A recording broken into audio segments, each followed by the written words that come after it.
혁명가 붓다. 법륜 저작을 정토 출판 2025년 4월 30일. 책 소개. 하나가 살기 위해서는 왜 다른 하나가 죽어야 하는가? 함께 살아갈 방법은 없을까?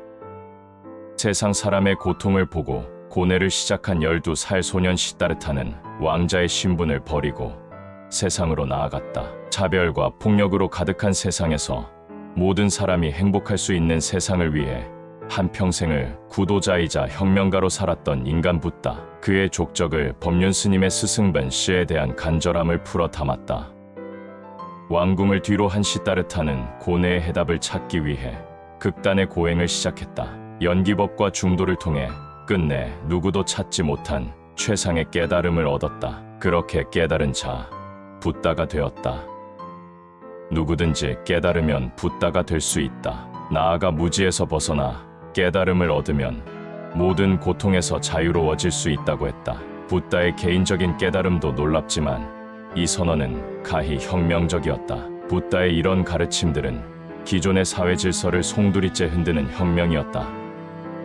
법륜 스님은 부처님의 삶을 돌아보면 붓다는 시대적 한계를 뛰어넘어 새로운 세상을 열어 보인 혁명가였음을 깨달았다. 부처님의 삶에는 깨달음을 위한 개인의 수행과 함께 사회적 실천이 담겨 있다.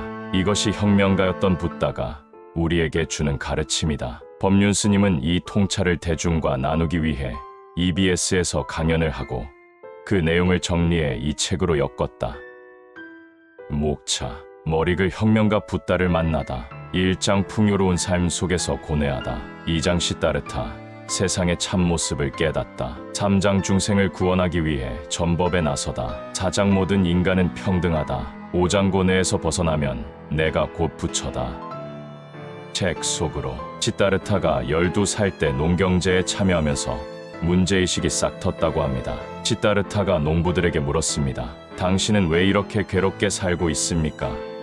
시다르타는 그때 어렴풋이나마 자신의 편안함이 그냥 주어진 것이 아니라 다른 사람들의 고통 위에서 누린 풍요라는 사실을 알게 되었습니다. 23쪽. 결국 욕구를 따르는 것도 욕구를 억압하는 것도 모두 극단일 뿐 해탈의 길이 아니라는 것을 알게 되었습니다. 그리고 이 둘을 놓아버리는 제3의 길을 발견했습니다. 이를 중도종다어라고 합니다. 73쪽.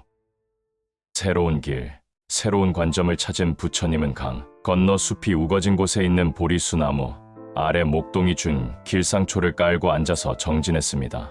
부처님은 이제 굳게 각오하고 결심하고 긴장하면서 정진하지 않았습니다. 편안한 상태로 오롯이 깨어서 정진했습니다. 그리고 보리수 아래서 편안한 가운데 선정에 들었습니다. 82쪽. 부처님이 여성 출가자를 허용한 것은 당시에 매우 파격적인 일이었습니다. 지금 21세기에도 가톨릭에서 수녀는 사제가 될 수 없습니다. 특히 인도는 지금도 계급 차별보다 성차별이 더 심합니다. 그런 나라에서 2600년 전에 여성의 출가를 허용했다는 것은 우리가 생각하는 것보다 더 파격적인 일이었습니다. 여성 출가는 여성 해방, 성평등의 효시라고 생각합니다. 152쪽. 한 젊은이가 수행을 하는데 너무나도 힘들었어요. 젊은이는 부처님에게 가서 물었습니다. 브라만들이 말하기를 사람이 아무리 많은 죄를 지어도 겐지스강에서 목욕하면 그 죄가 다 없어지고 하늘나라에 태어날 수 있다고 합니다. 그게 사실입니까?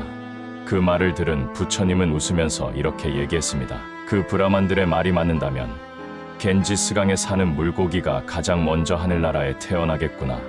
168쪽. 당시 인도라는 사회 속에서 살아간 한 인간으로서의 붓다의 삶을 살펴보면서 부처님은 진정한 혁명가였다는 사실을 깨닫게 되었습니다. 물리적인 힘으로 사회를 변화시키는 혁명가가 아니라 우리의 어리석음을 깨우쳐서 새로운 세계를 열어주는 정신적 혁명가였어요. 그것도 그냥 혁명가가 아닌 대혁명가였습니다. 255쪽. 출판사 서평. 붓다는 자신처럼 깨달음을 얻으면 누구나 붓다가 될 수 있다고 했다. 우리는 아는 만큼 보고 보는 만큼 알 수 있으니 우리와 같은 3차원의 현실에서 한 인간으로 한 수행자로 살아간 붓다에 대해 알아볼 필요가 있다. 보이지 않고 이해되지 않는 추상적인 것을 논하기 전에 이걸 먼저 알아야 하지 않겠는가? 이 책을 보면 누구든 그의 일생에서 혁명가를 발견하게 될 것이다. 그리고 지금 이 시대에 다시 만나 우리가 당면한 과제에 대해 묻고 싶어질 것이다. 기후위기, 전쟁의 위험, 빈부격차, 물질 만능주의와 소비주의의 범람, 집단이기주의에 대해 붓다는 어떤 가르침으로 우리를 깨어나게 하고 변화하게 할 것인지